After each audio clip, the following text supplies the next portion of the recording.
ದಿನ ರಾಜೀನಾಮೆ ಕೊಡಿ ಅಂತ ನಾನೇ ಮನವಿ ಮಾಡಿದ್ದೆ. ನನಗೆ ರಾಜಕೀಯದ ವಾಸ್ತವಾಂಶದ ಅರಿವಿದೆ. ಹೊರಟ್ಟಿಯವರ ಜೊತೆ ನಾನೇ ಚರ್ಚೆ ಮಾಡಿದ್ದೆ. ಹೊರಟ್ಟಿಯವರ ರಾಜೀನಾಮೆ ಬಳಿಕ ಸಿಎಂ ಡಿಕೆ ಶಿವಕುಮಾರ್ ಅವರು ಮಾತನಾಡಿದ್ದಾರೆ. ಪರಿಷತ್ ಕಾರ್ಯದರ್ಶಿಗೆ ರಾಜೀನಾಮೆ ಪತ್ರವನ್ನ ಕೊಟ್ಟಿದ್ದಾರೆ. ರಾಜ್ಯಪಾಲರಿಗೆ ರಾಜೀನಾಮೆ ಪತ್ರವನ್ನ ಕಳಿಸೋದಕ್ಕೆ ಹೇಳಿದ್ದೀನಿ. ಹಂಗಾಮಿ ಸಭಾಪತಿಯಾಗಿ ಅವರೇ ಮುಂದುವರಿತಾರೆ. ಆಗಸ್ಟ್ 14ರಂದು ಉಪಸಭಾಪತಿ ಆಯ್ಕೆ ಕೂಡ ಆಗತ್ತೆ ಅಂತ ರಾಜೀನಾಮೆಯ ಬಳಿಕ ಸಿಎಂ ಡಿಕೆ ಶಿವಕುಮಾರ್ ಅವರು ಹೇಳಿಕೆಯನ್ನ ಕೊಟ್ಟಿದ್ದಾರೆ. ನನಗೆ ಹೊರಟ್ಟಿಯವರ ಜೊತೆಗೆ ನಾನೇ ಚರ್ಚೆ ಮಾಡಿದ್ದೆ. ನನಗೆ ರಾಜಕೀಯದ ವಾಸ್ತವಾಂಶದ ಬಗ್ಗೆ ಕೂಡ ಅರಿವಿದೆ.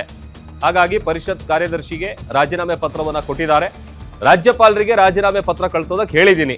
ಹಂಗಾಮಿ ಸಭಾಪತಿಯಾಗಿ ಅವರೇ ಮುಂದುವರಿತಾರೆ. ಜೊತೆಗೆ ಆಗಸ್ಟ್ 14ರಂದು ಉಪಸಭಾಪತಿ ಆಯ್ಕೆ ಆಗಲಿದೆ ಅಂತ ಹೊರಟ್ಟಿ ರಾಜೀನಾಮೆಯ ಬಳಿಕ ಮುಖ್ಯಮಂತ್ರಿ ಡಿಕೆ ಶಿವಕುಮಾರ್ ಅವರು ಹೇಳಿಕೆಯನ್ನ ನೀಡಿದ್ದಾರೆ.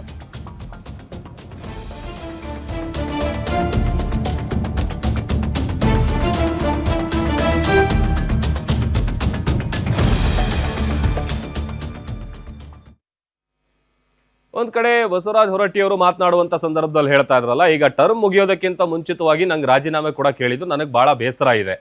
ಸೊ ಹೇಳಿ ಕೇಳಿ ಅವರು ಕೂಡ ಸುತಾರಾಮ್ ರಾಜೀನಾಮೆ ಕೊಡೋದಕ್ಕೆ ಮುಂದೆ ಬರ್ತಾ ಇರಲಿಲ್ಲ. ಅದರಲ್ಲೂ ಅವಧಿ ಏನಿದೆ ಅದು ಪೂರ್ಣ ಆಗೋವರೆಗೂ ಇರಬೇಕು. ಆಮೇಲೆ ಈ ಸಭಾಪತಿಗೆ ಅದರದ್ದೇ ಆದಂತ ಸ್ಥಾನಮಾನ ಇರುತ್ತೆ, ಗೌರವ ಇರುತ್ತೆ. ಅದನ್ನೆಲ್ಲ ಕೊಡೋದು ಬಿಡೋದು ಎಲ್ಲ ಅದು ಅವ್ರಿಗೆ ಬಿಟ್ಟಂತ ವಿಚಾರ.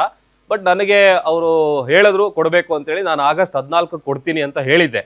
ಬಟ್ ಇಲ್ಲ, ಇವತ್ತೇ ಕೊಡಬೇಕು ಅಂತ ಹೇಳದಂತ ಕಾರಣಕ್ಕಾಗಿ ನಾನು ನನ್ನ ಸ್ಥಾನಕ್ಕೆ ರಾಜೀನಾಮೆಯನ್ನ ಕೊಟ್ಟಿದ್ದೀನಿ ಅಂತೇಳಿ ಸ್ವತಃ ಬಸವರಾಜ ಹೊರಟ್ಟಿ ಅವರು, ಅದು ಸಾಕಷ್ಟು ರಾಜಕೀಯ ಬೆಳವಣಿಗೆಗಳೆಲ್ಲ ಆದ ಬಳಿಕ ಕೊನೆಗೂ ತಮ್ಮ ಸ್ಥಾನಕ್ಕೆ ಅವರು ರಾಜೀನಾಮೆ ಕೊಟ್ಟಿದ್ದು. ಆ ರಾಜೀನಾಮೆ ಕೊಟ್ಟ ನಂತರದಲ್ಲಿ ಅವರು ಕೂಡ ತಮಗಾಗಿರುವಂತ ಬೇಸರ ಏನಿದೆ ಅದನ್ನು ಹೊರ ಹಾಕಿದ್ದಾರೆ. ಅದರ ಜೊತೆಗೆ ಅವರ ರಾಜೀನಾಮೆ ಕೊಟ್ಟ ಬಳಿಕ ಸಿಎಂ ಡಿಕೆ ಶಿವಕುಮಾರ್ ಅವರು ಕೂಡ ಒಂದಷ್ಟು ವಿಚಾರಗಳು ಹೇಳಿದ್ದಾರೆ. ಅವ್ರ ಜೊತೆಗೆ ಚರ್ಚೆ ಮಾಡಿದ್ದು ಅಥವಾ ಅವರ ಮನವೊಲಿಸುವಂತ ಯತ್ನ ಮಾಡಿದ್ದು ಇದೆಲ್ಲವೂ ಕೂಡ ಹೇಳಿದ್ದಾರೆ. ಪರಿಷತ್ ಕಾರ್ಯದರ್ಶಿಗೆ ರಾಜೀನಾಮೆ ಪತ್ರವನ್ನ ಕೊಟ್ಟಿದ್ದಾರೆ. ರಾಜ್ಯಪಾಲರಿಗೆ ತಮ್ಮ ರಾಜೀನಾಮೆ ಪತ್ರವನ್ನ ಸಲ್ಲಿಸೋದಕ್ಕೂ ಕೂಡ ಹೇಳಿದ್ದೀನಿ.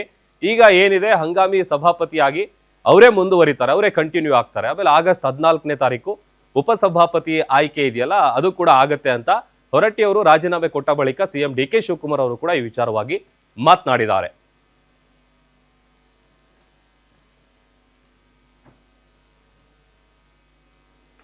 ಮತ್ತಷ್ಟು ಡೀಟೇಲ್ಸ್ ಕೊಡ್ತಾರೆ ನಮ್ಮ ಪೊಲಿಟಿಕಲ್ ರಿಪೋರ್ಟರ್ ದುರ್ಗೇಶ್ ನಾಯಕ್ ದೂರವಾಣಿ ಸಂಪರ್ಕದಲ್ಲಿ ಜಾಯ್ನ್ ಆಗಿದ್ದಾರೆ. ದುರ್ಗೇಶ್, ಸಾಕಷ್ಟು ರಾಜಕೀಯ ಬೆಳವಣಿಗೆಗಳೆಲ್ಲ ಆದ ಬಳಿಕ ಸಭಾಪತಿ ಸ್ಥಾನಕ್ಕೆ ರಾಜೀನಾಮೆ ಕೊಟ್ಟಿದ್ದು, ಒಂದ್ ಕಡೆ ತಮ್ಗಿರುವಂತ ಬೇಸರ ಹೊರ ಹಾಕಿದ್ದಾರೆ. ಈಗ ಮುಂದೆ ಏನು ಅಂತ ಡೀಟೇಲ್ಸ್ ಕೊಡ್ತಾ ಹೋಗೋದಾದ್ರೆ? ಎಸ್ ಪ್ರಭು, ಬಸವರಾಜ ಹೊರಟ್ಟಿ ಅವರು ತಮ್ಮ ಸಭಾಪತಿ ಸ್ಥಾನಕ್ಕೆ ರಾಜೀನಾಮೆ ಕೊಟ್ಟಿದ್ದಾರೆ. ಡಿಕೆ ಶಿವಕುಮಾರ್ ಅವರ ಜೊತೆಗೆ ಚರ್ಚೆಯನ್ನು ನಡೆಸಿದ ಬಳಿಕ ರಾಜೀನಾಮೆ ಕೊಟ್ಟಿರುವಂತದ್ದು ಒಂದಿಷ್ಟು ಕುತೂಹಲಕ್ಕೆ ಕಾರಣವಾಗಿರುವಂತದ್ದು. ಜೊತೆಗೆ ವಿಧಾನ ಪರಿಷತ್ನ ಸಭಾಪತಿ ಸ್ಥಾನವನ್ನ ರಾಜೀನಾಮೆ ಪಡೆಯುವಂತದ್ದು, ಸದನದಲ್ಲಿ ಒಂದು ಅವಿಶ್ವಾಸ ಮಂಡನೆಯನ್ನ ಮಾಡಿದ ನಂತರ ಬಲಾಬಲದ ಆಧಾರದ ಮೇಲೆ ಸಭಾಪತಿ ಸ್ಥಾನವನ್ನ ಆಯ್ಕೆ ಮಾಡುವಂತದ್ದು ಮತ್ತೆ ತೆಗೆದು ಹಾಕುವಂತದ್ದು ಪ್ರತೀತಿ ಇರುವಂತದ್ದು. ಹೀಗಾಗಿ ಅವಧಿ ಮುಗಿಯುವವರೆಗೂ ಅವಕಾಶವನ್ನ ಮಾಡಿಕೊಡಿ, ಈ ಒಂದು ಸದನದಲ್ಲಿ ಗೌರವಯುತವಾಗಿ ನನ್ನನ್ನ ನಡೆಸಿಕೊಳ್ಳಿ ಅನ್ನೋ ನಿಟ್ಟಿನಲ್ಲಿ ಬಸವರಾಜ ಹೊರಟ್ಟಿ ಅವರು ಪಟ್ಟು ಹಿಡಿದ್ರು. ಡಿಕೆ ಶಿವಕುಮಾರ್ ಅವರ ಜೊತೆಗೆ ಒಂದಿಷ್ಟು ಮಾತುಕತೆಯನ್ನ ಕೂಡ ನಡೆಸಿದ್ರು. ಇಂದು ಸದಾಶಿವನಗರದ ನಿವಾಸದಲ್ಲೂ ಕೂಡ ಅದೇ ನಿಟ್ಟಿನಲ್ಲಿ ಡಿಕೆ ಶಿವಕುಮಾರ್ ಅವರ ಜೊತೆಗೆ ಮಾತುಕತೆಯನ್ನು ನಡೆಸಿದ್ರು. ಆದ್ರೆ ಡಿಕೆ ಶಿವಕುಮಾರ್ ಅವರು ಹೈಕಮಾಂಡ್ ನಿಂದ ಆದೇಶ ಇದೆ ಅನ್ನೋ ಕಾರಣಕ್ಕಾಗಿ ನಾನು ಈ ನಿರ್ಧಾರವನ್ನ ತೆಗೆದುಕೊಂಡಿದ್ದೇನೆ, ನೀವು ರಾಜೀನಾಮೆ ಕೊಡಿ ಅನ್ನುವ ನಿಟ್ಟಿನಲ್ಲಿ ಮನವೊಲಿಸುವ ಕೆಲಸಕ್ಕೆ ಮುಂದಾಗಿದ್ರು. ಅದೇ ರೀತಿ ಡಿಕೆ ಶಿವಕುಮಾರ್ ಅವರು ಏನು ಬಸವರಾಜ ಹೊರಟ್ಟಿ ಅವರಿಗೆ ಮನವಿ ಸಲ್ಲಿಸಿದಂತೆ ರಾಜೀನಾಮೆಯನ್ನ ಕೊಟ್ಟಿದ್ದಾರೆ. ಡಿಕೆ ಶಿವಕುಮಾರ್ ಅವರ ಹೇಳಿಕೆಯನ್ನ ಕೂಡ ಈಗ ಗಮನಿಸಿದ್ರೆ ಉಪಸಭಾಪತಿಗಳ ಆಯ್ಕೆಯ ಪ್ರಕ್ರಿಯೆ ನಡೆಯುತ್ತೆ. ಅಲ್ಲಿಯವರೆಗೂ ಕೂಡ ಹೊರಟ್ಟಿ ಅವರು ಹಂಗಾಮಿ ಸ್ಪೀಕರ್ ಆಗಿರ್ತಾರೆ. ಅದಾದ ಬಳಿಕ ಸಭಾಪತಿಗಳ ಆಯ್ಕೆ ಪ್ರಕ್ರಿಯೆಯನ್ನು ಕೂಡ ನಡೆಸ್ತೇವೆ ಅನ್ನುವಂತ ನಿಟ್ಟಿನಲ್ಲಿ ಒಂದಿಷ್ಟು ಮಾತುಕತೆ ಆಗಿದೆ. ಹೀಗಾಗಿ ಸದ್ಯಕ್ಕೆ ಹೊರಟ್ಟಿ ಅವರ ರಾಜೀನಾಮೆಯನ್ನು ಕಾಂಗ್ರೆಸ್ ಸರ್ಕಾರ ಪಡೆದುಕೊಂಡಿದೆ. ಒಂದ್ ಕಡೆ ಸದನದಲ್ಲಿ ಬಲಾಬಲದ ಸಂಖ್ಯೆಯ ಕೊರತೆಯೂ ಇದೆ. ಬಿಜೆಪಿ ಜೆಡಿಎಸ್ ಸೇರಿದ್ರು ಕೂಡ ಹೊರಟ್ಟಿ ಅವರಿಗೆ ಒಂದು ಏನು ಸಭಾಪತಿ ಸ್ಥಾನವನ್ನು ಉಳಿಸಿಕೊಳ್ಳೋದಕ್ಕೆ ಕೂಡ ಆಗಲ್ಲ. ಈ ನಿಟ್ಟಿನಲ್ಲಿಯೇ ಕಳೆದ ಹಲವು ದಿನಗಳಿಂದ ಹೊರಟ್ಟಿ ಅವರ ಸ್ಥಾನ ಊರ್ಜಿತ ಆಗತ್ತೆ ಅನ್ನುವ ನಿಟ್ಟಿನಲ್ಲಿ ಚರ್ಚೆನ ಮಾಡಲಾಗ್ತಾ ಇತ್ತು.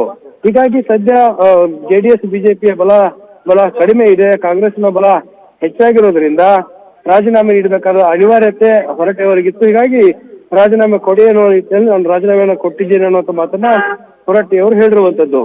ಇನ್ನು 14ರಂದು ನಡೆಯುವಂತ ಏನು ಮುಂಗಾರು ಅಧಿವೇಶನ ನಡೆಯುತ್ತೆ. ಮೊದಲ ದಿನ ಒಂದಿಷ್ಟು ಅಗಲಿದ ಗಣ್ಯರಿಗೆ ಒಂದು ಸಂತಾಪ ಸೂಚಿಸುವ ಕೆಲಸ ಆಗತ್ತೆ. 14ನೇ ತಾರೀಕು ಉಪ ಸಭಾಪತಿಗಳ ಆಯ್ಕೆ ಪ್ರಕ್ರಿಯೆಯನ್ನ ನಡೆಸಲಾಗತ್ತೆ. ಅದಾದ ಬಳಿಕ ಸಭಾಪತಿಗಳ ಪ್ರಕ್ರಿಯೆ ಆಗುವಂತದ್ದು. ಹೀಗಾಗಿ ನೂತನವಾಗಿ ಸಭಾಪತಿಗಳು ಯಾರೆಲ್ಲ ಆಗ್ತಾರೆ ಅನ್ನುವಂತ ಕುತೂಹಲ ಇರುವಂತದ್ದು. ಸಾಕಷ್ಟು ನಾಯಕರ ಹೆಸರುಗಳು ಕೇಳಿ ಬರ್ತಾ ಇತ್ತು.